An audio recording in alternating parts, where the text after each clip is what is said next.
Bagi semuanya, salam dari Roma kembali.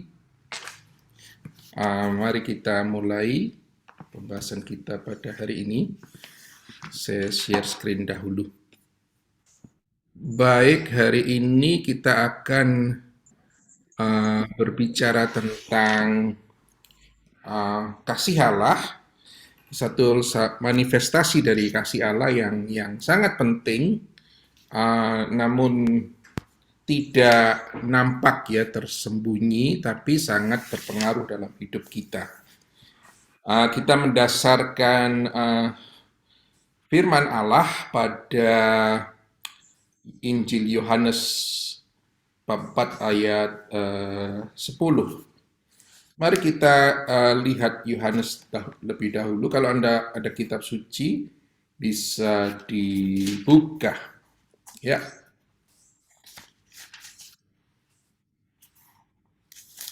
itu percakapan Yesus dengan wanita Samaria. Nah, saya harap Anda nanti membacanya di kamar sendiri, di rumah sendiri, dengan tenang ya. Cukup panjang. Nanti ini salah satu bacaan dalam masa Prapaskah ya. Saya lupa tahun apa, A, B, C, atau C. Eh, tapi ini sangat penting. Ini teks yang sangat-sangat indah. Mari kita fokus saja pada ayat 10 ya. Ini yang kita salah satu inti dari teks ini. Sebenarnya ada pergerakan yang cukup mendalam. Bukan cukup mendalam, sangat mendalam dari teks ini ya. Jadi ceritanya Yesus ketemu dengan wanita Samaria ya. Dasarnya gini, saya kira Anda sudah pernah membahas tentang hal ini, yaitu wanita Samaria. Sudah, jadi double double perintah larangan ya. Pertama, orang Yahudi itu tidak seenaknya saja seperti orang modern, laki-laki dan wanita ngomong gitu. Itu tidak bisa begitu saja seenaknya. Wanita ini kelas pinggiran. Nah, orangnya lagi-lagi Samaria. Samaria ini tidak bersatu dengan orang Yahudi. Mungkin kalau kita lihat konteks yang paling sangat aktual sekarang ya rasnya itu sama, seperti Rusia dan Ukraina. Ya, jadi gitu. Jadi rasnya sama, tetapi mereka menganggap orang Samaria ini orang yang buangan gitu. Nah, latar belakangnya ini penting. Latar belakangnya ini nanti untuk memahami tentang the grace, the theology of the grace ini penting. Latar belakangnya wanita ini penting. Wanita ini kalau kita tanya, coba ingat lagi apa yang pernah diajarkan, nggak tahu siapa yang mengajarkan tentang wanita Samaria. Wanita ini, saya selalu ngomong pada para pelajar yang saya ajar tuh, ini tante girang nih, wanita ini. Karena apa? Karena hidup dengan pria lain ya, tante girang, 5 pria lain yang bukan suaminya. Itu Yesus to the point ngomongnya itu ya, pada wanita Samaria. Tetapi dengan latar belakang yang sangat aneh itu, ya, makanya dia pergi ngambil air pada tengah hari supaya tidak ada orang, tidak mau digosipin gitu loh, ya, hidupnya. Di sana ada Yesus. Ini mengharukan ya, di tempat dia menghindari orang, di tempat yang tersembunyi, yang dia mengira tidak akan ada lagi intervensi ilahi, ada apa Tuhan Allah kok di sumur gitu ya. Di sana Yesus ada. Dan bukan saja di sana Yesus ada, di sana Yesus meminta, ya, dia yang memberi sesuatu ini meminta. Ini baca Injilnya baik-baik. Berilah aku minum. Ini membuka percakapan. Tidak ada, pertama membuka percakapan biasanya orang-orang kalau berhadapan dengan orang-orang yang macam kayak gini, tante-tante girang kayak gini, pasti menuduh hidup moralmu ini rusak, hidupmu gini, kamu tidak benar hidupnya. Tapi Yesus tidak menuduh. Yesus meminta. Waduh, itu luar biasa. Memulai pembicaraan dengan meminta. Bayangkan, sang pemberi meminta dahulu, berilah aku minum. Minta yang biasa saja. Ya, lalu kalau Anda lihat percakapannya luar biasa, ada penolakan dan sebagainya dan sebagainya. Ini menarik sekali untuk melihat bagaimana rahmat diberikan. Ya, ada penolakan pertama-tama. Siapa lo?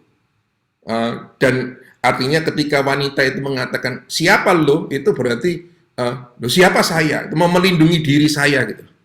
Mau melindungi diri saya. Nah, maka Yesus mengatakan ini, jawab Yesus ini yang luar biasa. Jikalau engkau tahu tentang karunia Allah, dia berbicara tentang karunia. Andai kata saja engkau tahu, hei orang berdosa, orang yang tidak pantas, tapi tahu apa? Karunia Allah, utama-tama yang dia tekankan Yesus. Dan siapakah dia yang berkata kepadamu? Ingat, baca Injil tuh, katanya ini pendalaman Alkitab Bunda Teresa ya. Saya harap Anda membaca Injil dengan teliti, dengan baik, dengan mata yang dipenuhi oleh Roh Kudus. Jikalau engkau tahu tentang karunia Allah, kamu sedang bergulat dengan dirimu, dengan 5 pria itu, kamu menghindar dari gosip. Do you know the grace of God? Dan siapa dia yang berkata kepadamu, berilah aku minum. Nah, karunia Allah dan siapa dia ini nanti menjadi kata-kata yang sangat penting untuk memahami grace, rahmat, ungkapan dari kasih Allah. Kalau Allah tidak mengasihi ya, kita tidak akan diberi rahmat. Niscaya engkau telah meminta kepadanya dan dia telah memberikan kepadamu air hidup. Andai kata kamu saja tahu, kamu pasti sudah akan meminta ya. Telah ini artinya itu bentuknya apa ya? Bentuk waktu yang pakai pengandaian ya, meminta kepadanya dan ia memberikan kepadamu air hidup. Andai saja kamu tahu sebelumnya kamu akan telah meminta itu maksudnya gitu. Dan air hidup. Nah, karunia itu disebut Yesus air hidup. Nah, nanti kalau kita teruskan teksnya luar biasa. Ada kesalahpahaman tentang wanita itu, apa itu air hidup dan sebagainya. Tapi anyway, hasil pada akhir Yohanes 4 ini, ayat 42 itu luar biasa. Keselamatan datang bukan saja pada wanita itu, tapi pada seluruh kota. Ya, ini Allah bekerja dengan begitu luar biasa. Pendosa itu, tante girang itu, yang hidup seksualnya tidak karu-karuan itu, diberinya rahmat, dibaliknya, ditobatkannya, dijadikan sebagai pewarta sabda, hasilnya seluruh kota menerima Yesus. Wah, kalau saya baca teks ini selalu geleng-geleng kepala. Ini luar biasa. Nah, ini menjadi latar belakang bagi kita untuk berbicara tentang rahmat. Seperti saya katakan tadi, kunci kalau kita berbicara tentang rahmat, bukan rahmat itu sendiri. Ini saya sampai stres jelaskan orang gini ini, terutama kepada orang-orang yang ikut dalam gerakan pembaruan karismatik. Ya, tolong perhatikan baik-baik. Semoga Anda menjadi juga orang-orang yang bisa menjelaskan pada rekan-rekannya yang saya sampai frustrasi menjelaskan kayak gini. Nggak diterima-terima. Artinya kekeh gitu loh dengan pemikirannya sendiri. Padahal gereja nggak ngajar gitu. Ya. Kitab suci juga tidak ngajar gitu. Ya, jadi untuk memahami rahmat itu ada 3 hal yang perlu. Pertama-tama adalah siapa pemberinya. Jelas Allah. Pemberinya Allah. Gitu. Siapa penerimanya? Saya manusia yang tidak layak. Nah, ini penting sekali untuk menanggapi atau berbicara tentang rahmat. Rahmat itu tidak diberikan melulu ketika kita layak. Ini jauh dari pemikiran prestasi duniawi, apalagi kalau Anda bekerja di investasi dan sebagainya itu. Wah, kalau punya prestasi dapat reward. Rahmat is not reward. Sorry to say that. Jangan direndahkan ke sana. Karena apa? Kalau reward itu you layak menerimanya. Karena you sudah bekerja keras. Not like that, the grace of God. Ingat dari Amazing Grace, lagu The Amazing Grace itu kan berbunyi, a grace that saved a wretch like me. A wretch like me. Nah, itu nanti menjadi kunci masuk kerendahan hati untuk melihat diri, siapa penerimanya nih, aku ini lu siapa. Itu menjadi kunci kalau Anda membaca semua karya orang kudus dan orang-orang yang diterangi. Mungkin orang-orang kudus baru yang mengarang lagu The Amazing Grace gitu. That saved a wretch like me. Yang menyelamatkan orang yang brengsek seperti saya. Santa Teresa pun mengatakan, saya ini adalah ulat. Tapi nanti yang diubah menjadi kupu-kupu ilahi yang luar biasa. Ini penting sekali saudara sekalian. Siapa yang memberinya, siapa engkau yang menerimanya. Jangan fokusnya pada rahmatnya saja. Rahmatnya saja itu nanti, just a beautiful gift, tanda, hadiah dari Allah yang begitu mengasihi kita.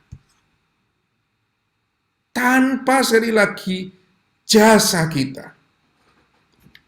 Itu sampai capek saya jelaskan pada banyak orang ini ya.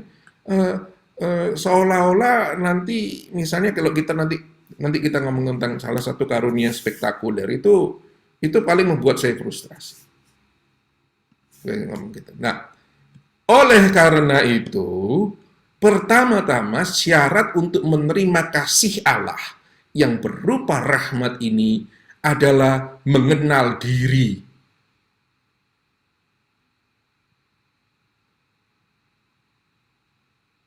Nah, maka Yesus, kalau Yesus memberikan rahmat, lalu Yesus mengatakan pada perempuan itu apa adanya, siapa you? Siapa engkau? Kalau kamu itu kucing, jangan berilusi jadi singa.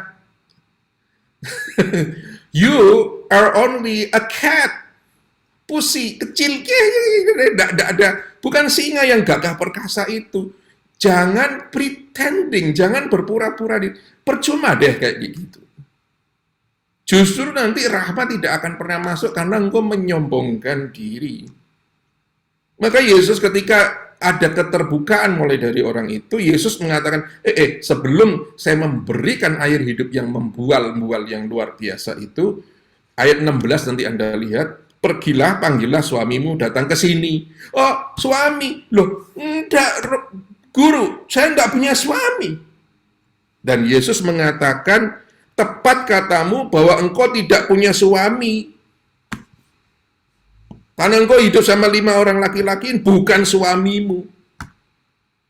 Dan dalam hal ini, engkau telah mengakui, artinya berkata benar, engkau sudah mengakuinya. Yesus terus terang kayak gitu. Saya tanya sama eksegit yang ngajar di, dia bilang, oh enggak, Yesus tuh sangat manis, tidak menyinggung perasaan. No, oh, meskipun dia punya ilmuwan, Yesus bukan orang yang, Yesus tajam sekali kalau ngomong kayak gitu. Apa adanya. Who are you? Ingat, kalau engkau mengakui diri sebagai kucing, kalau engkau benar-benar kucing, hanya ketika kamu mengakui diri sebagai kucing, Allah yang sanggup membuat kamu menjadi seekor singa. Tapi kalau belum sudah saya singa Tuhan Allah, kamu ditinggal Tuhan Allah, kamu hanya lihat kayak apa namanya Snow White gitu ya, kayak mamanya, penyihirnya Snow White. Gitu. Mirror, mirror on the wall, siapa yang tercantik di dunia padahal sudah keriput semua. Nah, oke, baik. Jadi, nah kalau kita sudah tahu siapa pemberinya, siapa saya sebagai orang yang diberi, yang tidak pernah layak, nah kita harus tahu juga what is the grace? Apa sih sebetulnya rahmat itu? Yesus pada teks ini, kalau kita mengatakan ini penting sekali untuk memahami rahmat. Yesus mengatakan memberikan kepada perempuan itu air hidup, yaitu Roh Kudus. Ini para eksegit ngomongnya ini adalah Roh Kudus. Jadi lambang air hidup, dan mengapa disebut air hidup, the living water, itu bahasa Italinya itu aqua zampilata. Jadi yang melonjak-lonjak seperti hidup. Beda dengan air yang di padang gurun terus tergenang, itu kadang-kadang berbahaya.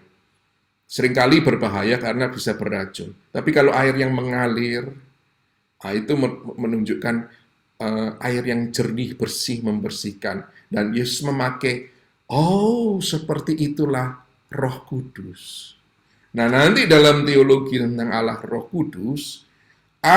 Kudus ini, saya pakai bahasa Indonesia, Arab Anda juga paham di artikel ya, is the grace, bukan a grace, bukan sebuah rahmat, tapi sang rahmat itu sendiri. Di sumber segala rahmat, sang rahmat. Kalau kita diberi Roh Kudus, itu cukup. Karena dari situ membuat rahmat-rahmat yang lain. Nah ini nanti kesalahpahaman ini banyak sekali terjadi pada orang, sekali lagi nanti untuk memahami salah satu jenis yang disebut the spectacular gifts, yaitu charismatic gifts. Nanti akan kita lihat beda. Tapi ini penting terlebih dahulu untuk memahami kamu itu diberi yang dijanjikan Yesus di dalam Yohanes 4 itu adalah Roh Kudusnya sendiri, bukan rahmat-rahmat kecil yang lain. Bahwa nanti ada rahmat-rahmat kecil yang lain, oke, tapi yang pertama-tama adalah Roh Kudus itu sendiri, sang rahmat. Nah, pertanyaannya sekarang, apakah rahmat itu? Saya pakai gambarnya David dan Goliat. Ya, Daud mengalahkan Goliat itu karena batu yang kecil itu. Ya, nah ini cerita yang menarik lagi, tapi saya tidak akan kesan. Tapi the grace of God dapat menumbangkan Goliat. Nah, saya kutipkan dari teolog yang terkenal kali gitu ya, Thomas Aquinas. Kalau disingkat, biar gaya-gayaan sedikit,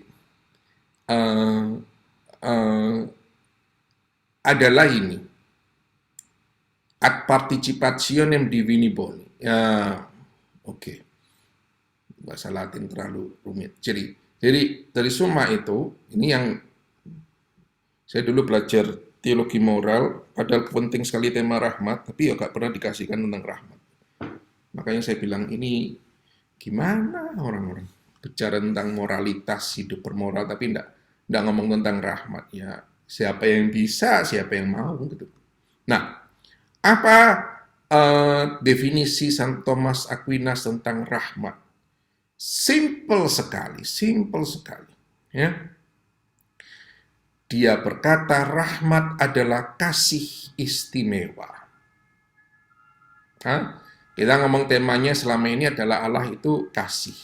Nah, apa manifestasi bentuk keluar ekstra dari Allah yang adalah kasih?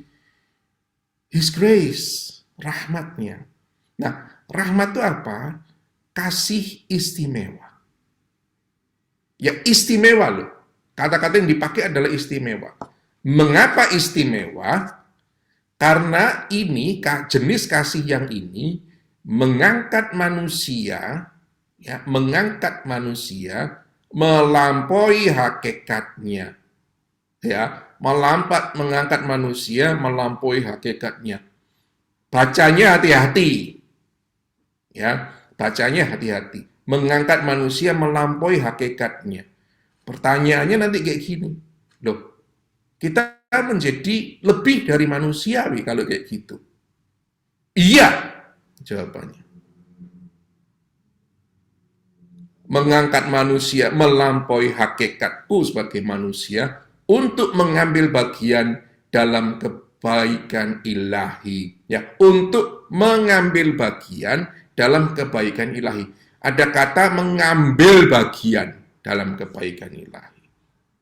Nah, ini aktif ya, jadi ada pasifnya, ada kasih itu yang mengangkat kita, tetapi kita diminta juga mengambil bagian. Nah ini nanti pertanyaannya, dari seberapa usahaku Romo, berapa persen, pertanyaan Cina banget tuh kan, berapa persen usahaku, berapa persen rahmat Allah. Nggak usah persen-persenan di hadapan Tuhan Allah. Jangan jadi Cina di hadapan Tuhan Allah. Di hadapan Tuhan Allah. Jadi jangan tanya persen-persenan, ya. Jangan dilevelkan sampai di situ. Dua-duanya ada. Kasih istimewa yang berupa rahmat itu mengangkat kamu melampaui hakikatmu menjadi ilahi. Tapi anyway, you have to participate. Kamu harus bekerja sama, mau mengambil bagian. Nah ini ya, perkara will ini nanti ya, nanti tapi itu pun nanti sendiri dirahmati oleh Allah, diberi rahmat oleh Allah. Luar biasa. Ya. Ya, jadi kalau kita diangkat menjadi ilahi, maka kita tidak heran kalau kita melihat dalam diri orang-orang kudus yang sudah dideklar saint oleh gereja, itu memang orang-orang ini kok ilahi ya. Kita ini kan senangnya yang spektakuler. Oh, lihat itu Romo Yohanes Capistrano itu bisa melayang-layang dan sebagainya. Senengannya Indonesia itu yang seneng-seneng kayak gitu.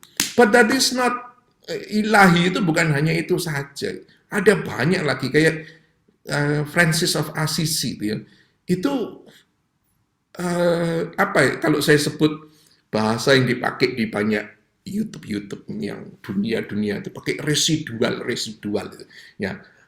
Kalau Anda pergi ke kota Assisi itu ada residual, ada sisa-sisa, ada remahan-remahan kekudusan orang ini. Kerasa banget gitu loh. Loh kenapa kok bisa begitu? Karena kasih istimewa ini dan karena dia mau mengambil bagian dari situ. Dampaknya itu sampai berabad-abad kemudian. Seorang yang poverello, seorang yang disebut poverello, Franciscus Assisi, yang sangat sederhana. Nah, saya beri contoh dari Story of the Soul. Nah, kalau Anda punya bukunya, Kisah Sebuah Jiwa, bisa dibaca. Nah, bagaimana rahmat itu bekerja, bagaimana kasih istimewa itu bekerja. Ya. Teresa ini, uh, ini menarik sekali nih. Saya pertama tidak senang sama, ini pengakuan dosa. Pertama ini saya tidak senang sama Santa ini karena cewek ya. Saya cowok gitu baca dia itu waktu saya muda. Ini apa-apaan sih ini? Ini buku apa manja-manja. Tapi kalau dibaca lebih dalam lagi ya setelah saya membaca dua orang the other giants, Teresa Avila sama Yohanes Salib, saya bisa mengerti sekarang lebih dalam ya. Nah ini gini, Teresa ini orangnya apa ya, sensi, really touchy. Ditulis di dalam sini, I was really unbearable because of my extreme touchiness. Saya ini unbearable, susah dipahami oleh orang lain, karena saya itu sangat sensi. Sedikit-sedikit orang lain menyinggung saya ya. Orang lain ngomong begini diinterpretasikan sendiri. Orang lain menyinggung saya ya. Apalagi menyangkut tentang hidupnya. Touchiness.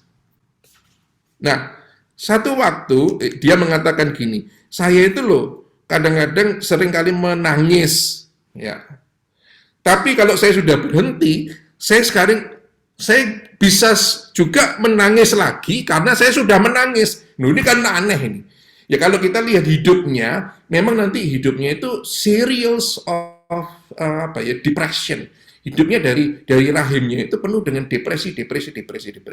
Nah ini ceritanya mujizat malam Natal yang bagi dia itu luar biasa. Nah ini cara rahmat bekerja. Ya, dia mengatakan gini. It was December 25th, 1886 that I received the grace of living my childhood. Jadi pada waktu itu 25 Desember 1886, aku menerima rahmat meninggalkan kekanak-kanakanku. Apa itu? Very simple. Ya, mengapa sampai dia menulis ini? Jadi gini, pulang dari misa Natal, nah ada kado Natal kayak gitu toh. Kalau di keluarga saya tidak ada dulu ya. Kamu ngambil lo sendiri makanan. Tapi ada di orang-orang Barat itu kan ada kado Natal yang dimasukkan di tempat-tempat kayak gitu toh. Terus orang Indonesia tiru-tiru gitu buat apa namanya api unggunnya, padahal di Indonesia panasnya luar biasa. Terus rumahnya dikasih AC. Jadi aneh orang Indonesia. Nah itu ada itu. Nah isinya hadiah. Lalu papanya Teresa ini berkata begitu, dan itu dia mengatakan ini bagian dari the grace of God. Kayaknya tahun ini tahun terakhir deh kamu dikasih hadiah kayak gini. Nah ini kakaknya itu si Selin ini kaget dengar papanya ngomong begitu. Mengapa? Karena ini Teresa ini touchy banget. Teresa ini sangat sensi banget dulu. Nanti nangis orang ini. Dan betul dia nangis, naik ke atas tapi dia turun lagi. Dan dia dengan sukacita membuka kadonya. Nah dia mengatakan, on that night of light, dia mengatakan, malam yang penuh cahaya itu, memulai bagian ketiga dari hidupku. Sangat indah dan sangat penuh dengan rahmat dari Allah. Apa? Dia mengatakan gini, pekerjaan yang aku lakukan dan tidak mampu bekerjakan lebih di dalam 10 tahun dilakukan oleh Yesus dalam sekejap saja. Yaitu apa? Mengubah sikapnya ke kanak-kanakan itu. Terus dia mengumpamakan seperti para rasul. Dia mengatakan pada Yesus, semalam-malaman kami tidak dapat ikan. Tapi Yesus mengatakan, gini, masuk, ambil ini, ambil itu, terus akhirnya menjadikan penjala manusia. Bukan saja ikannya dipenuhi, tapi dia jadikan penjala manusia. Nanti kita lihat reaksinya Petrus. Ya, jadi itulah cara rahmat bekerja. Tapi kalau engkau tidak mengakuinya, saya tidak mampu. Rahmat tidak akan bekerja dengan baik. Nah, lihat ya. Teresa Teresia mengakui itu.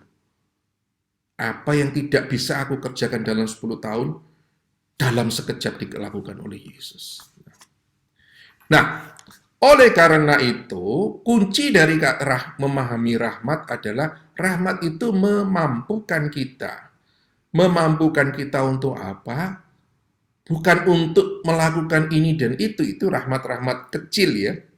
Tetapi untuk menjadikan kita seperti Allah. Maka jangan kaget, jangan bingung ketika Yesus, jangan resisten pada ayat ini, Matius 5 ayat 48. Haruslah kamu sempurna, sama seperti Bapamu di surga yang adalah sempurna.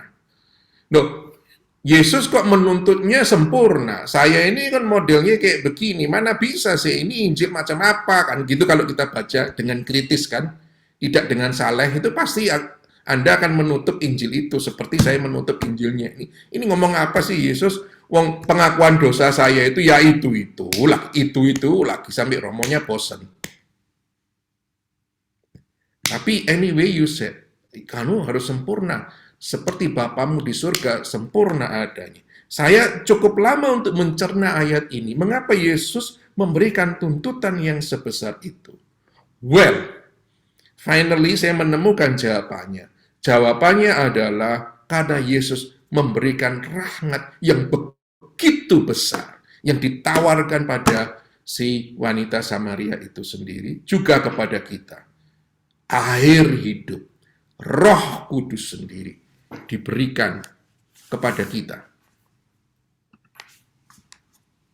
Oleh karena itu, saudara sekalian, jadi kita mampu menjadi seperti Allah, kita mampu menjadi kudus, dan itulah Konsili Vatikan kedua memanggil kita semua untuk menjadi kudus.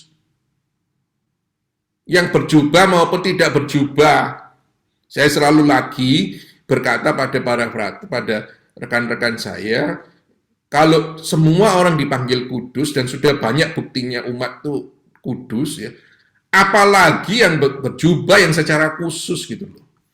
Nah, tapi tahu, maka doakanlah kami hamba-hambanya yang berdosa ini. Ya, itu Tuhan. Ya, jadi sifat rahmat dipanggil untuk kita semua ya, pertama-tama gratis. Ingat, sekali lagi saya mau menekankan rahmat tidak tergantung kebaikan.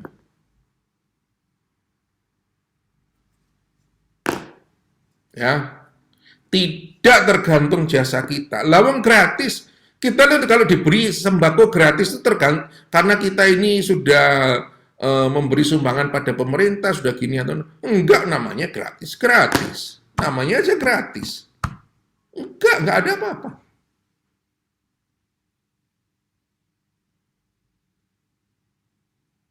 Ini penting untuk mengubah konsep kita yang saya katakan sejak awal, rahmat itu bukan hasil prestasi kita. Bukan reward kita. Ini nanti yang konservatif itu senengannya ini reward karena saya suci. Saya suci. Kok suci lah? Kamu itu siapa? Saya tidak percaya kalau ada orang ngomong kayak gitu. Saya suci. Saya sudah puasa. Saya lebih dari yang lain. Itu menandakan bahwa langsung menandakan bahwa dia tidak suci. Gitu aja. Nah, ini kata-kata dari Barron, itu saya senang sekali, invasif. Rahmat invasif. Apa namanya? Masuk, kayak menyerang dalam arti, dalam tanda petik baik ya. Invasif masuk begitu saja. Nah, dia memakai ke Lukas 5 itu tentang, coba kita lihat itu teks yang bagus, bagaimana rahmat itu masuk ya. Kita lihat, itu panggilan murid-murid di tepi danau. 5 ayat 3-4 ya. Nah, dia di tepi pantai itu, ya, melihat nelayan-nelayan, ya, kita nelayan tuh jangan dikira nelayan zaman dahulu ini orang-orang yang pinggiran ya. Enggak, ini ini bisnismen ini. Petrus tuh bisnis tuh, punya nelayan banyak. Nah, kayak kayak katakanlah punya banyak office lah gitu di Jakarta gitu nelayan tuh ya. Nah, Yesus lalu masuk dalam salah satu perahu. Ya, kayak gini tiba-tiba dan ada Romo yang biasa-biasa saja nyelonong masuk ke kantormu di Jalan Tamrin gitu di Jakarta. Lu ini ngapain ini? Yuk, siapa nanti tangkap satpam. Nah, Yesus tuh masuk kayak gitu. Lalu mulai apa? Memerintah. Kamu buat gini, kamu buat gitu, kamu buat begitu. Hey, who are you? Ya, tapi dia memerintah sesuatu yang luar biasa. Menolakkan perahunya, ya, lalu kemudian bertolak ke tempat yang lebih dalam untuk menangkap ikan dan sebagainya. Ini siapa nih ngajarin gini? Kalau kamu nanti memasukkan apa namanya uangmu, kamu harus diversifikasi, harus ke sana, harus ke sini dan sebagainya. Loh, ini kalau ada Romo ngomong gitu, loh Romo ini pernah studi finance atau enggak pernah, tapi percayalah pada Tuhan Allah. That's what happened with Jesus. Dan dapat duit banyak itu. Akhirnya ikannya berlimpah ruah. Petrus melihat ini dan mengatakan, pergi Tuhan. Itu lihat ayat 8. Aku ini orang berdosa. Nah, ini yang saya katakan tadi. Petrus mengenal dirinya.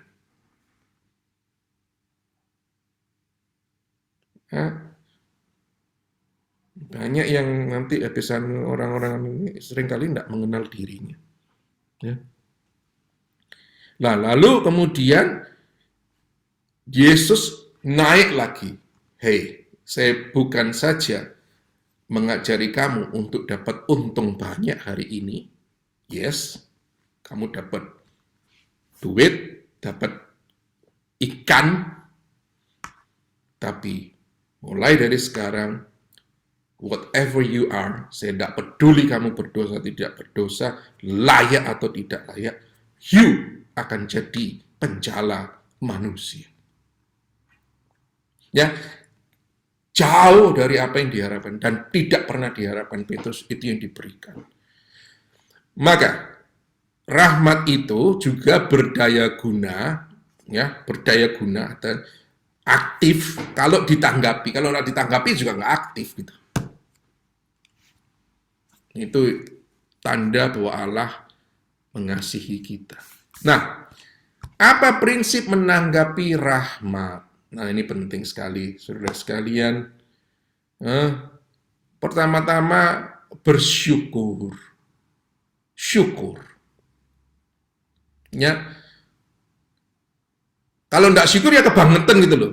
Mengapa gini loh? Sebetulnya kita enggak berhak dikasih apa-apa. Toh anyway kita dikasih sesuatu. Ya bersyukur dong. Paling ini terima kasih dong. Nah, itu yang harus keluar. Tapi kemudian yang ini yang enggak ada orang yang sudah menerima rahmat itu biasanya cukup untuk dirinya terus berhenti. Lalu tidak berbagi. Nah, ini penting. Berbagi itu penting. Nah, saudara kalian ya, mengapa berbagi? Karena kasih itu tidak pernah statis. Kasih itu aktif. Kamu nggak akan pernah mengatakan gini toh pada suami atau anakmu, saya cinta padamu terus nggak lakuin apa-apa. Itu omong kosong. Itu bukan kasih. Gitu. Kalau kamu kasih pada anakmu misalnya itu, ya masain sesuatu kayak disapa kayak diajak ngomong kayak diapain kayak itu aktif, selalu aktif, bukan wacana, bukan diskurs. Kasih itu aktif. Aktif apa? Berbagi. Rahmat adalah kasih Allah, kasih yang istimewa. Maka tidak pernah boleh berhenti pada diri sendiri. Gak pernah boleh. Nanti itu makanya ini banyak sekali kesalahpahaman, nggak tahu, gak pernah dijelaskan dalam retret awal juga pernah dijelaskan rahmat itu apa, sehingga bingung kalau udah dikasih misalnya nanti karunia-karunia apa gitu ya, diambil untuk dirinya sendiri untuk mencari nama pada dirinya sendiri. Katakanlah kamu dikasih karunia untuk berbicara dan mewartakan sabda Allah dengan lebih baik dari yang lainnya. Oke, itu rahmat Allah. Terus untuk apa? Untuk dibagikan atau untuk mencari nama pada diriku. Itu semangat menara Babel itu, makanya kacau semua. Karena marilah kita mencari nama bagi diri kita. Makanya dikacau. Paus Emeritus Benedictus ke-16 mengatakan, ini filosofis ya, tapi ini benar. Bonum diffusivum sibi sui. Kebaikan itu mau tidak mau membagikan dirinya. Kalau ditutup untuk dirinya sendiri, I don't think is goodness. Nah, oke. Baik, kita tadi ngomong rahmat secara umum. Saya masih punya berapa menit ini? Sampai jam 3.30, Romo. Oke. Masih punya banyak ya. Masih sabar mendengarkan saya kan? Jadi kita sudah ngomong tentang rahmat secara umum, prinsip-prinsip bagaimana kita memahaminya, bagaimana kita menerimanya, apa itu, siapa kita penerimanya. Nah, sekarang tentang rahmat itu sendiri. Nah, ini penting sekali. Mengenal jenis rahmat ini penting. Bagaimana kita nanti memberikan prioritas, ya. Sekali lagi saya katakan, memahami jenis-jenis rahmat itu penting. Bagaimana nanti kita memberikan prioritas pada jenis yang mana, gitu. Karena rahmat itu melimpah ruah, gitu ya. Bentuknya macam-macam nanti. Nanti ada bagian akhir saya katakan ada sesuatu yang juga bisa kita sebut sebagai rahmat yang lebih dalam lagi. Nah, pertama-tama adalah rahmat pengudus. Gratia sanctificans. Ini remaining, artinya tetap ada di situ. Nah, rahmat pengudus itu apa? Seperti yang dialami oleh wanita Samaria tadi. Seperti yang dialami oleh Santa Teresa dari kanak-kanak Yesus tadi. Sifatnya menetap. Sifatnya mengubah hidup.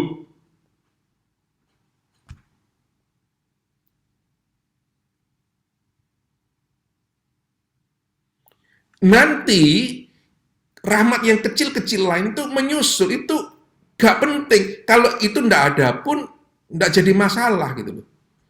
Yang penting hidupku berubah. Ini yang penting. Bukan rahmat-rahmat lain ini nanti kita lihat ya. Terutama rahmat karismatis ini problematik sekali ini.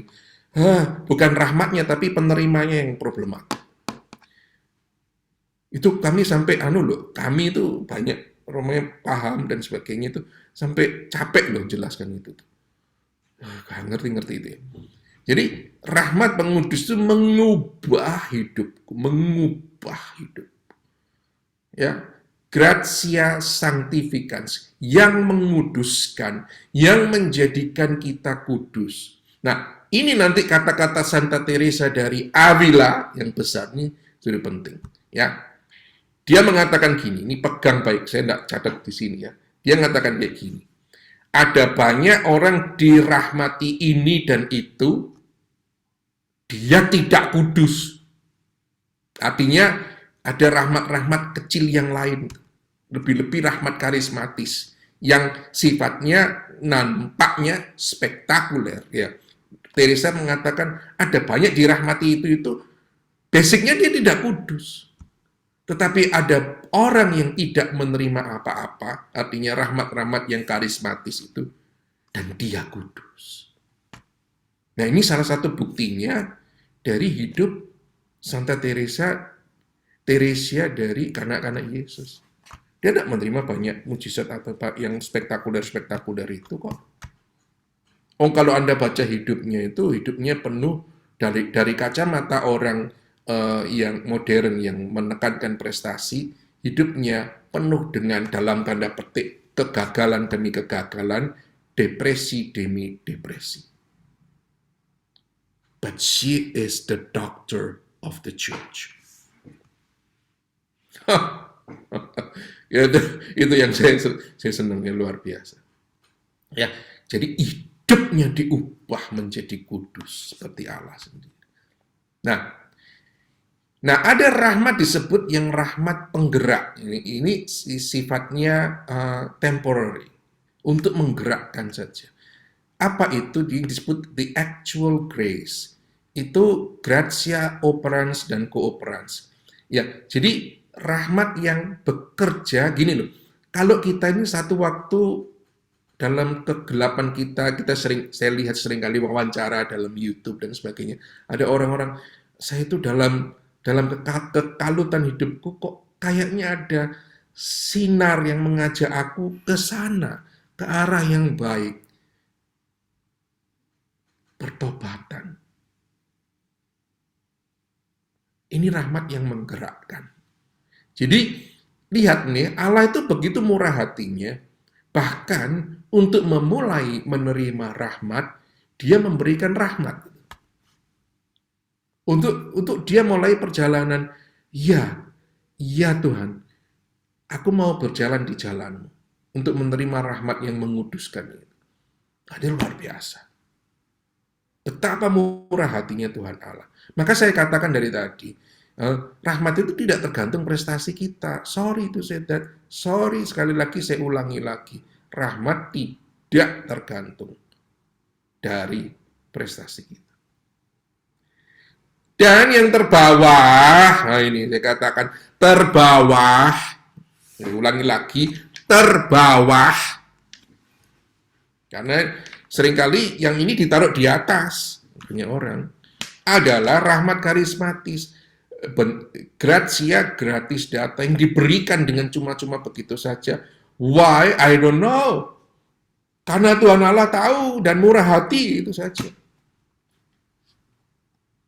Nanti kita lihat apa rahmat karismatis. Nah, karunia iman ini merupakan rahmat yang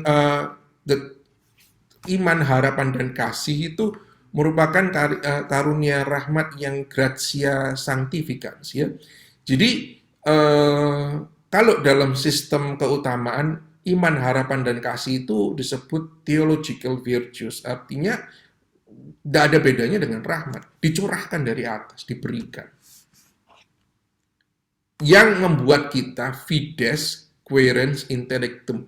Memahami, nah ini penting ya, memahami isi iman kita. Memahami isi iman. Ya, bukan saja, I love Jesus. Apa isinya I love Jesus? Nah, apa maksudnya itu? Nggak bisa dijelaskan. Yang mencari penjelasan. Karunia beriman. Sampai karunia beriman ini bisa dalam bentuk memahami apa yang kita imani, tetapi juga dalam bentuk yang lebih dalam lagi, berteguh pada iman. Seperti Beato Titus Bransma, para Karmelit akan mendapatkan santo baru lagi, martir. Ya, sudah diumumkan, diterima semua case-nya oleh Bapak Suci dan sudah lolos semuanya. Proses kanonisasinya tinggal misa kanonisasi nanti tanggal 15 Mei. Jadi kalau Anda ikuti nanti dari streaming YouTube-nya Vatikan bisa ikuti 10 santo. Termasuk salah satunya 10 santo santas. Satunya Santo Titus Bransma. Fides, quaerens, dan dia punya fides, iman yang berteguh dalam kegelapan kamp konsentrasi yang ngeri itu. karunia. Fides Caritate Formata, ya ini iman yang diresapi dengan kasih. Kalau orang cuma beriman tok tahu itu kadang-kadang ya apa ya, orang menjadi kering ya, cuma pengetahuan gitu, meskipun dia imani dengan baik. Bisa-bisa jadi moralistis. Tapi iman yang baik itu selalu karena merupakan rahmat yang dibentuk oleh kasih. Sehingga dia tidak ada loh tipe-tipe orang yang banyak tahu, imannya mendalam gitu, kelihatan mendalam, tahu tentang ajaran gereja, tapi isinya itu menyalahkan orang lain yang nggak tahu. Atau yang belum tahu. Nggak ngajar, tapi menyalahkan, terus menyalahkan. Kamu kok goblok sih? Goblok. Kok goblok terus? Ya, menyalahkan terus. That's not formed by love. Tidak dibentuk oleh kasih. Nah, ada karunia harapan dan karunia kasih. Bertekun dalam situasi yang sulit. Nah, tadi, karena imannya kokoh, tahu Allah akan menyelamatkanku, maka saya berharap terus dalam situasi yang sulit dan mengarahkan pandangan selalu pada Allah sebagai tujuan hidup. Ini kalau saya mau cerita panjang lagi nanti dari Story of the Soul, kisahnya Teresa untuk punya the strong hope in God, sampai malam-malam yang gelapnya dia lalui dengan penuh harapan pada Allah. Sampai pada akhirnya dia mengatakan, my vocation is love. Aku akan menjadi kasih dan aku akan tinggal di jantung gereja, berdegup memberikan kasih. Wah itu. Tapi saya tidak senang ini selalu diromantisasi, ya. Kasih menjadi jantung di dalam hati gereja. Tapi apa itu di balik itu? Well, perhaps next time kita bisa ngomong tentang ini. Dan karunia kasih itu the greatest, menurut 1 Korintus 13, yang tinggal dan terus tinggal dan akan bertambah-tambah nanti di dalam surga adalah kasih. Semua karunia akan berhenti dan kasih akan terus bertambah. Nah, kasih dalam hidup kita yang diminta oleh Allah adalah mengasihi Allah dengan segenap hati, pikiran, perasaan, dan semuanya. Nah, itu ya, 2 perintah kasih yang tidak bisa dipisahkan. Tidak bisa dipisahkan. Jadi tidak ada bedanya mengasihi Allah dan sesama. Yang di lain sana membela Tuhan Allah untuk menghancurkan sesama. Itu jelas iblis. Itu jelas iblis. Yang banyak di jalanan itu yang membela Tuhan Allah. Tapi membenci sesama. Karena 2 kasih ini tidak pernah terpisah. Nah, dalam mengasihi sesama, ini nanti ada perintah yang sangat Kristiani, itu mengasihi musuh. Wow, ini membutuhkan reason yang sungguh-sungguh kuat. Musuh kok dikasih? Ini apa? But that's love. Menjadi seperti Allah sendiri. Nah, ada karunia lain yang masih dalam the sanctifying grace, ya, karunia pertobatan, ya, karena ini bisa sanctifying, bisa the actual grace, ya, rahmat yang menggerakkan, rahmat penggerak, yaitu karunia pertobatan, ya. Dari mana datangnya pertobatan? Bukan dari saya, tapi dari Allah. Karena pertobatan itu bukan gini ya, saya katakan bukan melulu rasa sesal atas dosa kita. Itu rasa sesal itu bukan tobat. Kalau kita ngomong rasa sesal, terus nangis, ikut retret atau pengakuan dosa, setelah pengakuan dosa, lega, aduh lega Romo. Nah, setelah lega berbuat dosa lagi. Karena bukunya sudah baru lagi, kita tulisi lagi dengan dosa. No, no, no, no, no. Pertobatan itu persisten, ya. Menyesali dosa itu langkah pertama, terus kemudian tapi persisten dalam langkah terus untuk ada di jalannya. Itu namanya pertobatan. Metanoia, berpaling dari cara hidup yang lama. Itu namanya pertobatan. Nah, bagaimana bisa ada terus dalam jalan pertobatan ini? You need grace. Kita butuh rahmat, kita butuh kekuatan Allah. Dan itu yang disediakan melalui sakramen-sakramen healing. Nah, sakramen ya adalah tanda rahmat.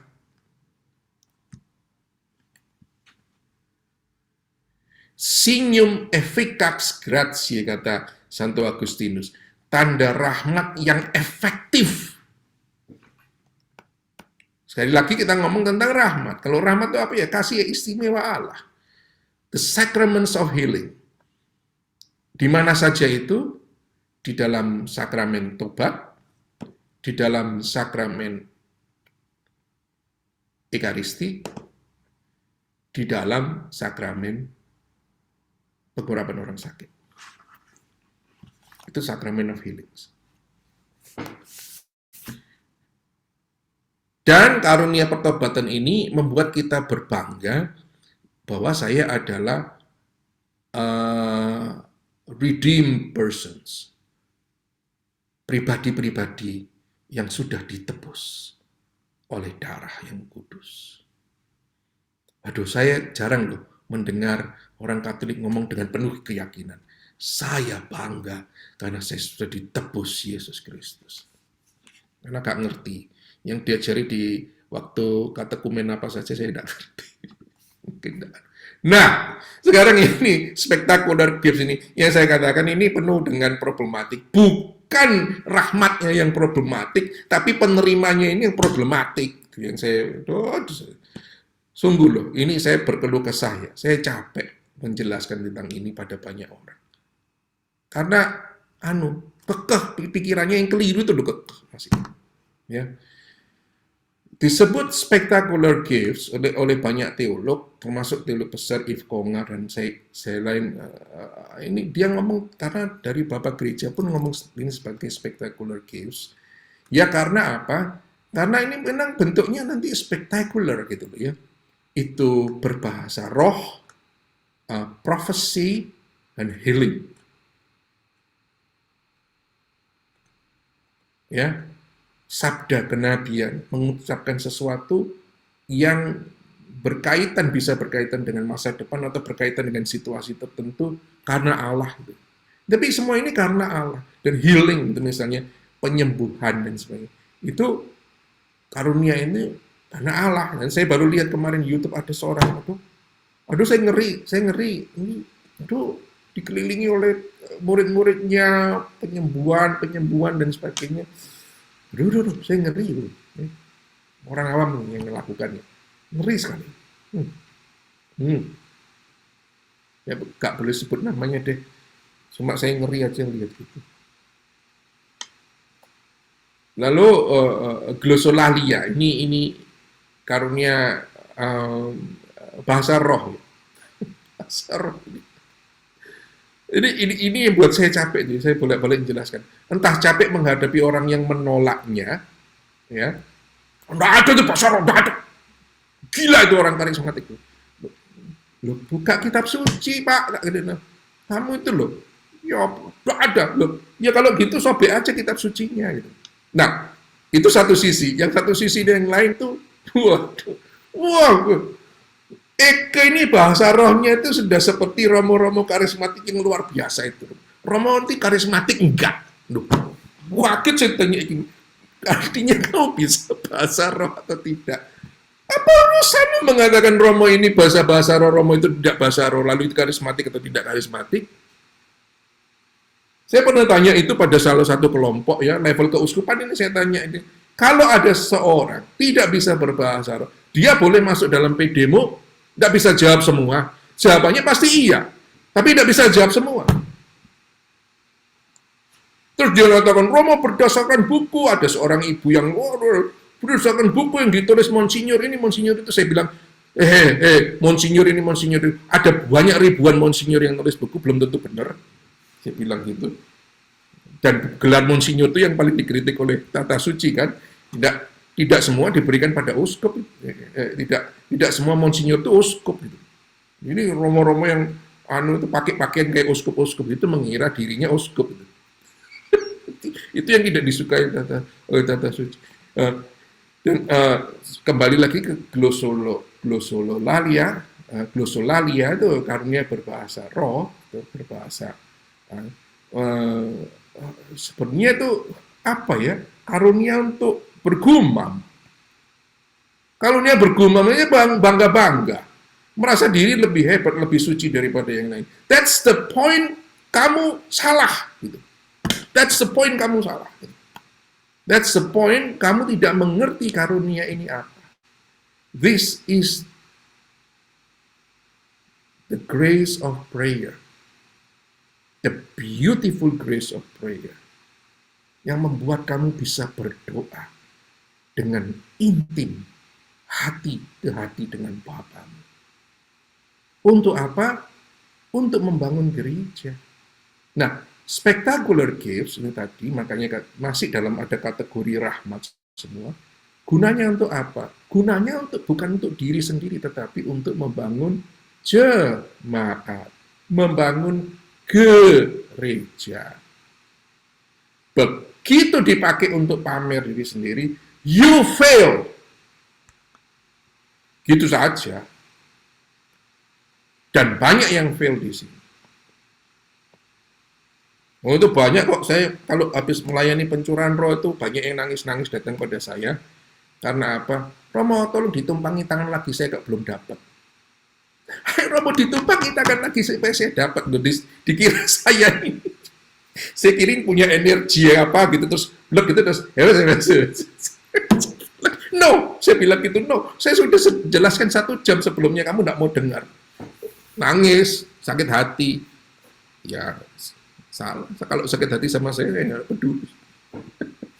Nah, ada anugerah-anugerah yang lain yang saya sebut jejak rahmat, yaitu berubah jejak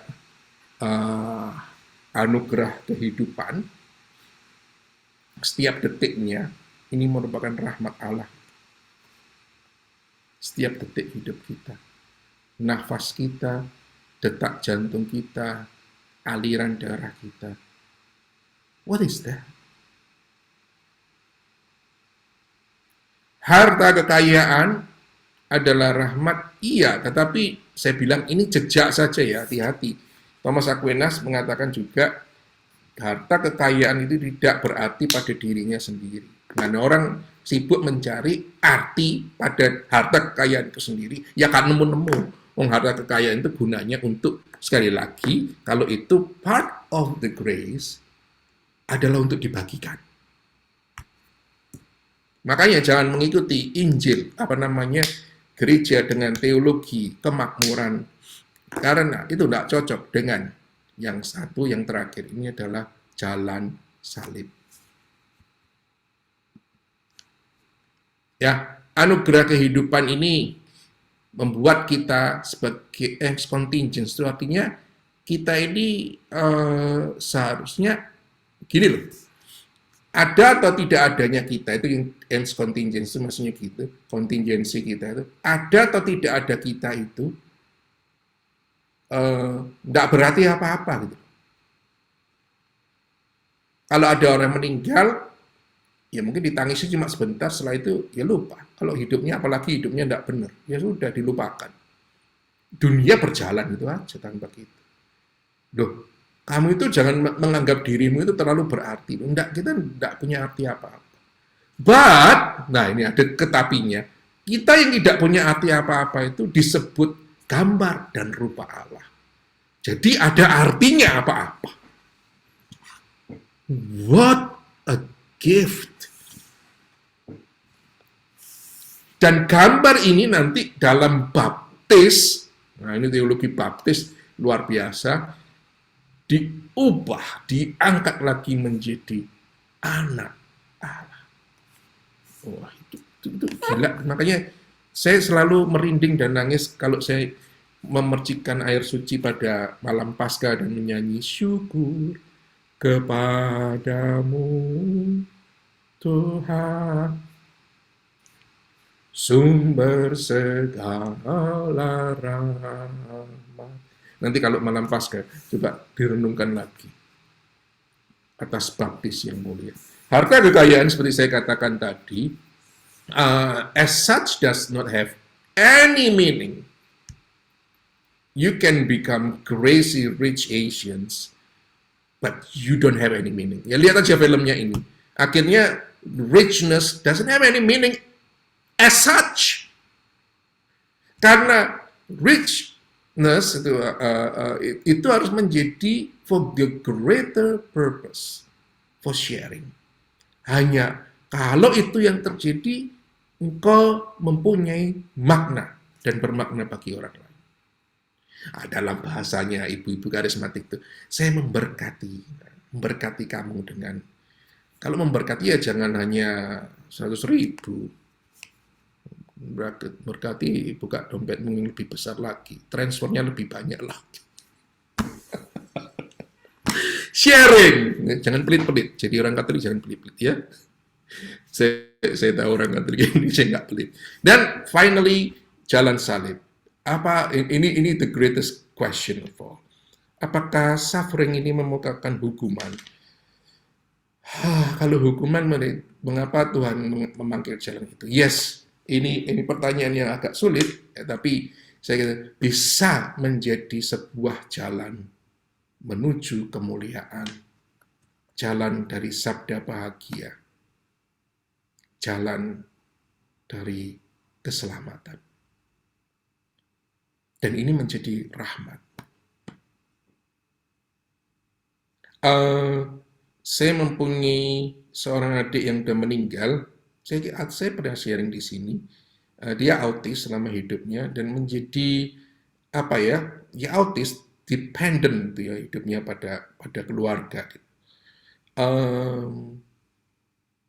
Tapi gini loh, in a mysterious way, kehadirannya yang bagi mata dunia tidak mempunyai prestasi apa-apa, memberkati. Dan memberkati banyak orang yang datang ke rumah kamu.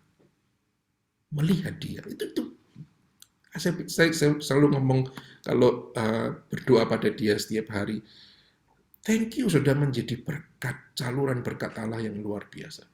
That's what we call the salvific suffering.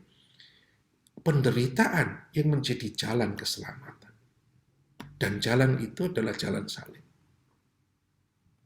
Saya ulangi lagi dan lagi pengalaman Ibu Teresa. Ibu Teresa ini pernah melihat seorang ibu dan anaknya yang cacat ganda, jadi cacat mental dan cacat tubuh, yang gitu nggak bisa gerak apa-apa. Ibu Teresa ini melihat ini, mendoakan anaknya dan kemudian menepuk bahu ibunya dan mengatakan begini, Ibu, berbahagialah engkau. Wow, dia kaget ibunya. Why?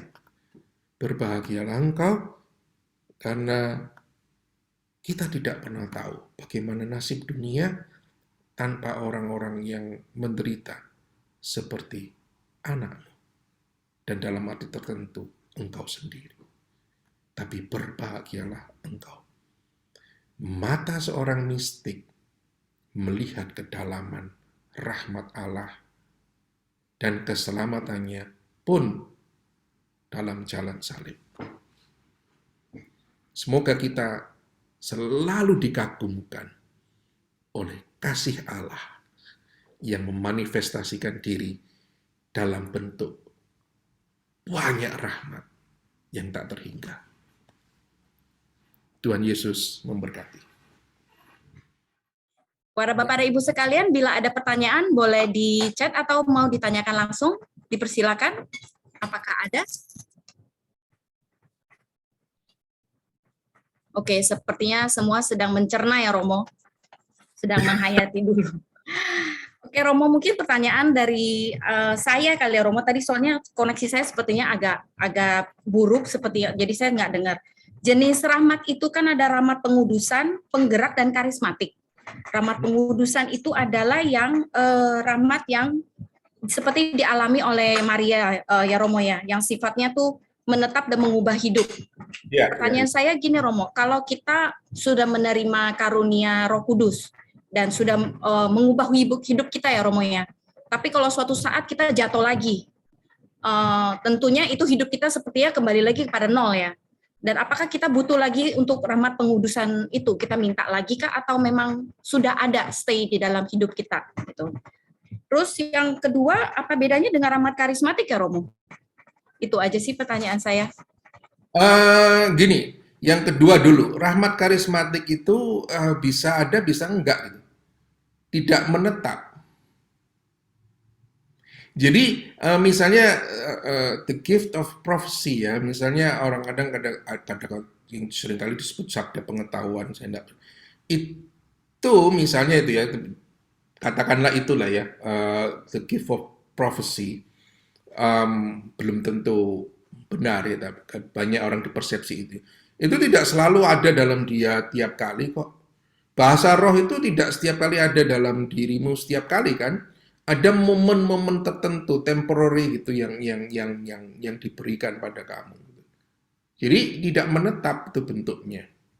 Tetapi rahmat perubahan hidup itu selalu menetap. Jangan dikatakan sekali jadi ya, enggak. Ini nanti masuk lagi dalam bentuk yang dialami oleh Teresa dari kanak-kanak Yesus itu. Kita awalnya mesti kerja keras gitu. Ini saya sudah, dia mengatakan sudah 10 tahun saya lakukan supaya menghilangkan rasa yang touchy itu loh, seperti tersinggungan itu loh. 10 tahun aku gak iso-isa. Tapi dalam satu malam Allah bekerja dan bisa. Nah, harus ada kerinduan untuk Tuhan kapan itu berubah. Nah, perjalanan itu ya mesti sabar. Tidak sekali jadi, sekali. Tapi kalau Allah bekerja bisa cepat kayak gitu, bisa nanti pelan-pelan, macam-macam tuh terserah tipe-tipe orangnya dan Tuhan Allah yang tahu kita gitu loh. Ya, itu ya. Jadi ya.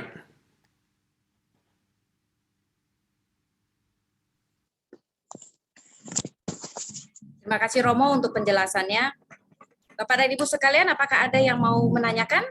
Apa masih sudah mengerti semua? Saya mau nanya. Ya, boleh. Silakan Ibu Francisca. Selamat sore, Romo. Selamat sore semuanya. Ya, sore. Bagaimana implikasinya untuk mengosongkan diri saat kita mendapatkan rahmat-rahmat itu? Terima kasih, Romo. Saya nggak ngerti pertanyaannya, Bu. Maksudnya bagaimana untuk mengimplikasikan kita itu mengosongkan diri itu seperti apa gitu, Romo? Kita dapat rahmat gitu loh. Terus kita yang dimaksud dengan mengosongkan diri itu untuk implikasinya seperti apa? Begini, kalau kita pakai analoginya botol dan air, ya itu sih untuk menerima rahmat ya. Jadi mengosongkan diri itu untuk menerima rahmat. Artinya gini, mengosongkan diri itu bukan seperti ini botol gitu ya, terus kita tuangkan airnya biar rahmat Allah mengisi. Nah, ini analogi ya Bu ya. Tetapi dalam praktek sehariannya itu lebih pada sebuah kesadaran. Makanya saya katakan tadi, siapakah saya? Siapakah saya? Itu. Saya ini lagi penuh dengan apa? Nah, itu mengosongkan diri itu analogi Bu, pakai kata supaya kita gampang mikirnya ya. Saya ini penuh dengan apa gitu. Seperti seperti wanita Samaria tadi Yesus mengatakan, no, no, dalam hidupmu, kamu penuh dengan 5 laki-laki itu. Kamu penuh dengan ketakutan. Kamu menghindari gosip. Ya enggak? Ya. Kamu seorang nabi sungguh-sungguh. Fine. Nah, itu yang disebut mengosongkan diri. Saya melihat hidupku ini penuh dengan apa, dan saya siap untuk meninggalkan itu. Dan siap untuk diganti oleh rahmat Allah yang besar. Nah, ini proses ini yang susah gitu ya. Tapi gini, Allah itu memberi pertolongan juga untuk mengosongkan diri. Nah, itu luar biasa, itu Tuhan Allah itu gitu. Tapi dengan cara-caranya dia sendiri. Entah dengan cara nanti orang lain ya. Seperti Santo siapa ini? Santo Filipus Neri atau siapa yang anak orang ini? Dia itu nggak bisa nahan marahnya itu loh. Saya minta Tuhan berilah saya anugerah kesabaran. Dijawab Tuhan waktu di kapelnya, iya. Begitu keluar dari kapel disenggol orang, ngamuk dia, kurang ajar. Lalu dia protes sama Tuhan, loh, Tuhan mana saya anugerah kesabaran. Loh, ya barusan tadi saya beri supaya kamu sabar. Lalu, oh iya, nah itu barusan saya beri, kok kamu malah marah? itu menarik dari seorang santo yang menjadi messengers of the goodness of God, the happiness of God. Dia harus menjalani malam-malam gelap di mana dia diproses, kesabarannya diproses oleh Allah. Ya, itu yang dalam arti tertentu disebut mengosongkan diri ya. Jadi bukan meditasi apa gitu, mengosongkan diri, it doesn't make any sense. Terima kasih banyak Romo Benny, ini Franz Romo. Ya silakan. Tadi dibilang bahwa rahmat itu gratis dan semua pasti menerimanya. Tapi kenapa ada sebagian orang yang tidak merasakan rahmat itu, Romo? Loh ya tergantung orangnya dong. Nah inilah yang makanya ya kepekaan untuk menerima rahmat itu harus dibuka gitu. Salah satu contoh begini. Itu tergantung olah latihan kesadaran kita. Salah satu contoh kecil untuk melatih kesadaran. Ada seorang ibu waktu saya habis misa pagi di paroki datang nangis di pastoran. Saya bilang ini, aduh pagi-pagi sudah nangis, menangani nangis lagi. Untung ada banyak tisu ya. Udah Bu ambil tisunya situ. Waduh Romo panik, hidup saya habis. Loh kenapa hidupmu habis tuh? Loh kenapa? Saya tenang dulu, minum dulu. Hidup saya habis. Loh kenapa? Karena dompet saya dicuri oleh orang. Oke, tenang Bu, tenang. Saya bilang, tarik nafas. Ya sudah 5 menit. Ibu bisa bernafas? Bisa. Oke. Jantungnya ibu masih berdetak? Masih. Suaminya nggak apa-apa di rumah? Enggak, lagi kerja. Anak-anak di mana? Sekolah. Nah. Terus rumahnya masih ada. Mau dikunci yang saya ke gereja. Loh, oke. Jadi hidupmu habis. Enggak, yang hilang dompetmu. Ada KTP-nya di situ, ada uang beberapa ratus ribu. Itu yang hilang. Not your life. Iya ya Romo. Ya sudah tenang. Kita cari ke lapor polisi ke kantor sebelah. Di dekat sana ada kantor polisi. Kita ke kantor polisi yuk, kita ngomongin dompetnya hilang, mungkin KTP-nya bisa ditemuin gitu. So, awareness. Nah, misalnya latihan kecil meditasi dan sebagainya itu sebetulnya untuk apa? Untuk latihan. Untuk apa? Misalnya kamu diajari untuk merasakan nafas. Orang baru sadar kalau nafas itu penting dan rahmat Allah ketika kena COVID, nggak bisa nafas. Baru sadar, oh ya nafas itu adalah anugerah yang tak terhingga indahnya. So smallest things happen in our life are the graces of God. Thank you, Romo. Ya, Oh, mau tanya. Yang ya itu. yang tadi itu yang mengosongkan diri itu bukan seperti Bunda Maria berserah kehendak Tuhan.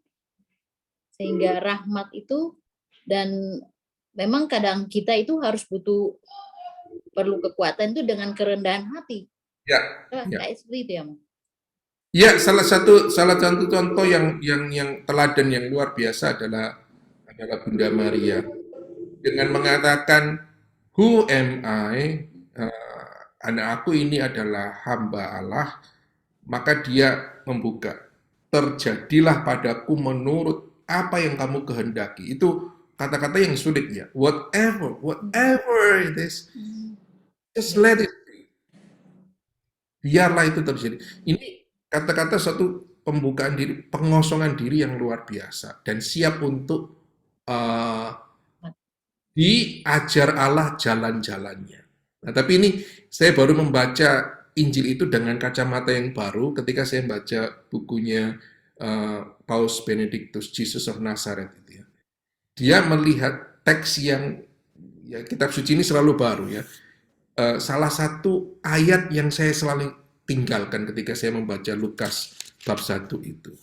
Setelah Bunda Maria menjawab itu semua, ini yang penting sekali.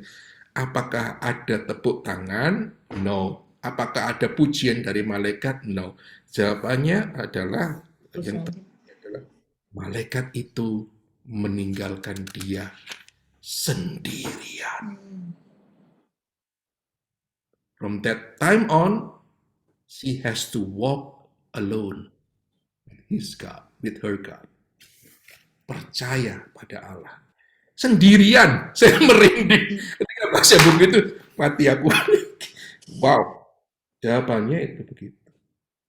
Ya ini ketemu. Kata Maria, "Sesungguhnya aku ini adalah hamba Tuhan, jadilah padaku menurut perkataanmu itu." Titik ya. Nah, saya biasanya menjelaskan orang-orang, saya berhenti sampai di situ. Tapi Bapak Suci itu menggarap lain. Jangan lupa kalimat selanjutnya. Lalu malaikat itu meninggalkan dia. Okay, you walk alone. Practically, it's not always alone ya. Ini ada orang-orang yang dekat yang menguatkan dia, termasuk nanti Elizabeth dan sebagainya. Tapi tidak banyak. Yusuf pun bingung sebelum intervensi Allah datang pada Yusuf. Ya kan? Makanya sanggup pikul salib ya. Rahmat itu Exactly. sampai di bawah kaki salib Yesus. Yes. Dia kuat itu. Terima kasih. Ya. Romo Beni, Frans lagi, Romo. Ya, oke, silakan. Bahasa roh, Romo. Iya. Apakah Romo diberi karunia bahasa roh? Apa? Apakah Romo diberikan karunia bahasa roh, berbahasa roh? Loh, saya dikasih atau tidak? Saya tidak harus mengatakannya pada Bapak dong. Oh, enggak. Pertanyaan, ada follow pertanyaannya, Romo. Kenapa beberapa Romo itu tidak percaya dengan bahasa roh? Sementara di Injil itu ada gitu, Romo. Nah, ini masalahnya gini. Terus terang ya, saya ini ngajar dosen para frater ya, dan murid-murid saya sudah banyak yang jadi Romo sekarang kan.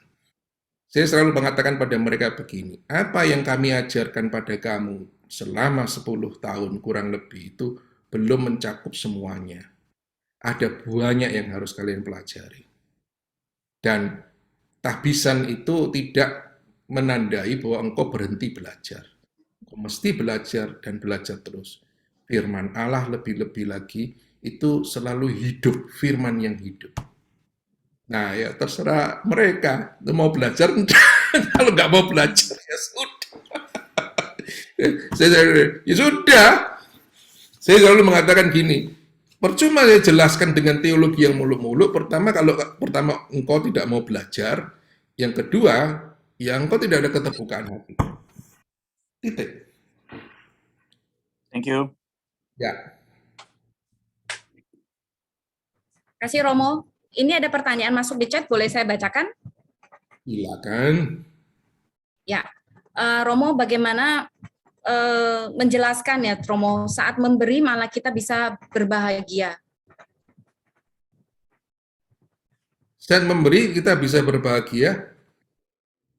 Iya, Saya kira udah banyak yang jelas dong, kita memberi bisa bahagia. Saya kira saya pernah sharing di sini, tapi saya pengalaman kecil saja dari saya. Kecil ya, tidak ada artinya pengalaman ini.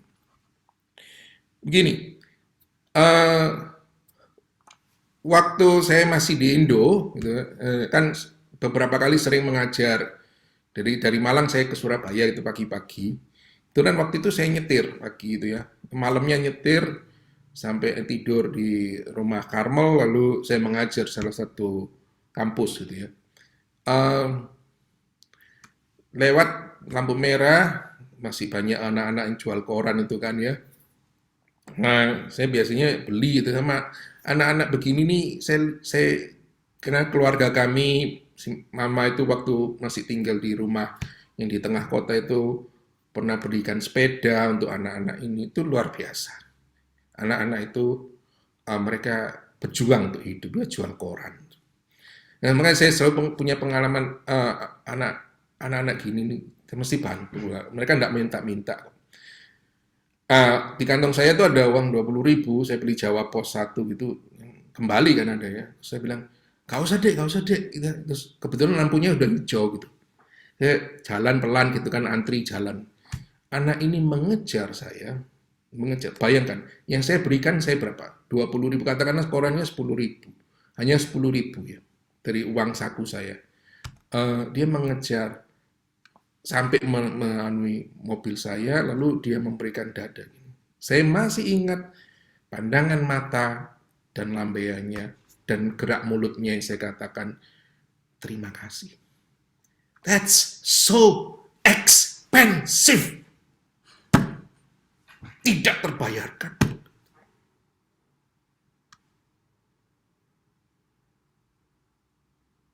Saya bilang, Tuhan, 10.000 dan saya dapat. No, that experience stays in me.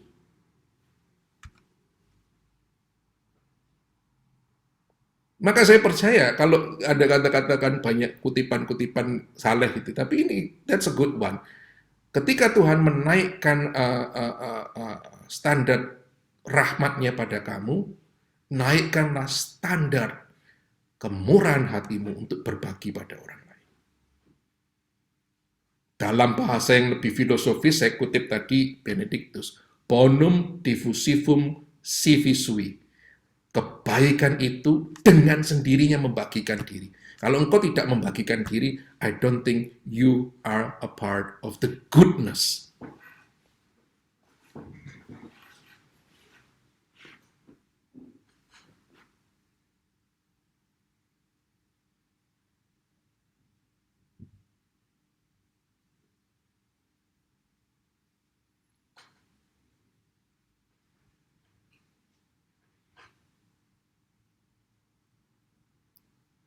Ini yang lainnya.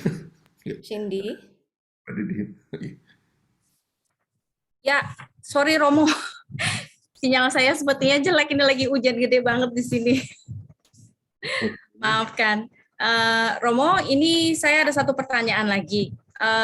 Tentang spectacular gift.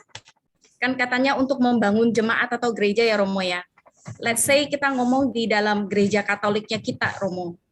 Karena kan kalau untuk berbahasa roh itu kan memang kadang-kala memang dilihat hanya sesuatu yang khusus untuk komunitas tertentu. Nah, bagaimana kalau di dalam gereja tersebut tidak ada komunitas itu yang menggunakan bahasa roh? Apakah bisa hanya mengandalkan dua, profesi dan healing itu untuk membangun jemaat? Diulangi lagi. Saya harus mencerna pertanyaannya.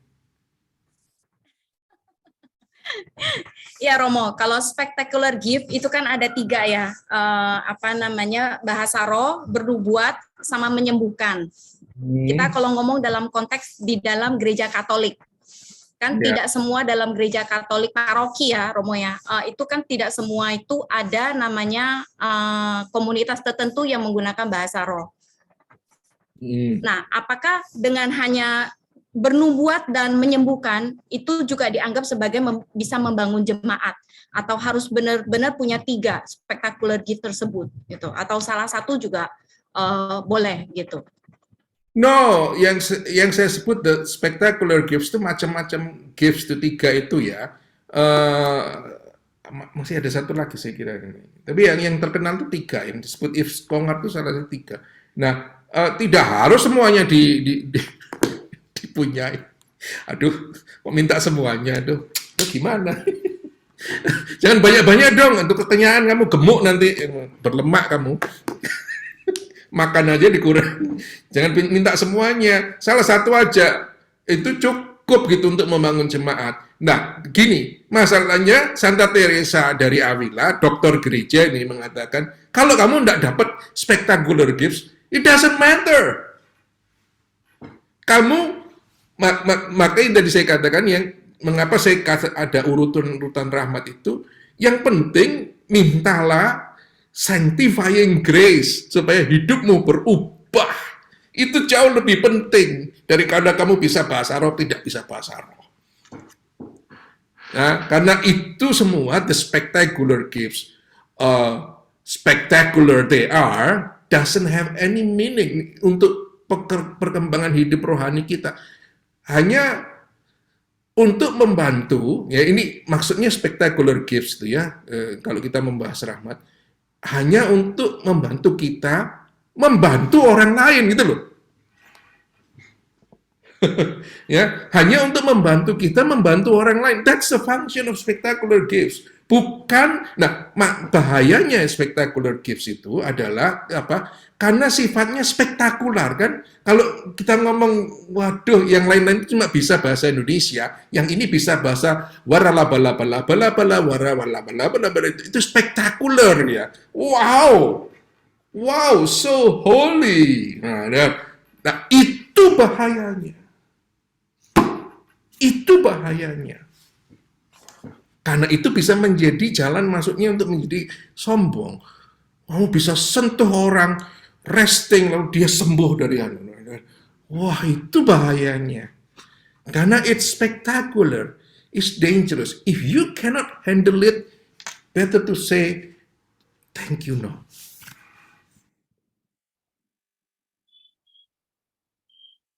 Tapi, ya, Tuhan Allah itu memberi semau dia. Gitu. Kalau diberi, bersyukurlah. Tapi ingat, gunakan untuk dibagi. Jadi prinsip menerima rahmat, bersyukur, berbagi. Ya. Romo, ini Frans lagi, Romo. Ya, Pak. Okay. Bahasa roh lagi, Romo. Ternyata Romo bisa bahasa roh ya. Tadi. Romo, sepengertian saya, bila saya diberikan karunia berbahasa roh, bukankah itu alat, satu tools yang saya bisa gunakan untuk hanya berbicara kepada Tuhan, Romo? Bagaimana saya bisa membantu komunitas lain, Romo? Well, exactly it is. Jadi makanya dalam kalau kita mau mengurutkan karunia-karunia supaya kita bisa mikir dengan lebih tenang gitu ya. Bahasa roh ini letaknya paling bawah gitu loh untuk pembangunan jemaat. Maka Paulus kan mengatakan ini gak penting untuk pembangunan jemaat. Mengapa? Karena bahasa roh yang dibangun, betul Bapak, jadi yang dibangun adalah relasi saya pribadi dengan Allah. Ya, tapi gini, ketika engkau mendapatkan karunia doa yang mendalam, relasi yang mendalam dengan Allah, kehadiranmu di dalam komunitas itu bermakna. Oke. Membawa damai, mendoakan orang lain.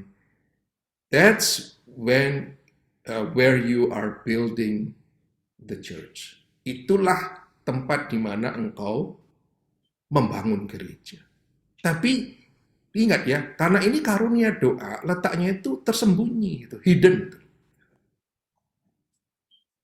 Ya, wise. Jadi karunia, apalagi spectacular gifts, kalau sudah diberikan pada kita, meskipun tidak menetap, jika diberikan is under our control, gitu ya. Nah, untuk itulah maka Paulus nanti mengatakan you wise, kapan untuk digunakan. Jangan menjadi batu sandungan. Kalau orang nggak di gereja misa biasa ya jangan hewes di situ. Nanti dianggap ini orang gila. Ya jangan nyalakan orang kalau dianggap orang gila. Karena orang bingung ini ngapain. Meskipun sekarang ya resistensinya itu jauh lebih rendah. Ya. Tuhan sertamu dan sertamu juga. saudara sekalian, seluruh keluarga Anda, hidup dan karya Anda sekalian selalu dibimbing, diberkati dan dikuatkan oleh berkat Allah yang Maha Kuasa, Bapa dan Putera dan Roh Kudus. Amin.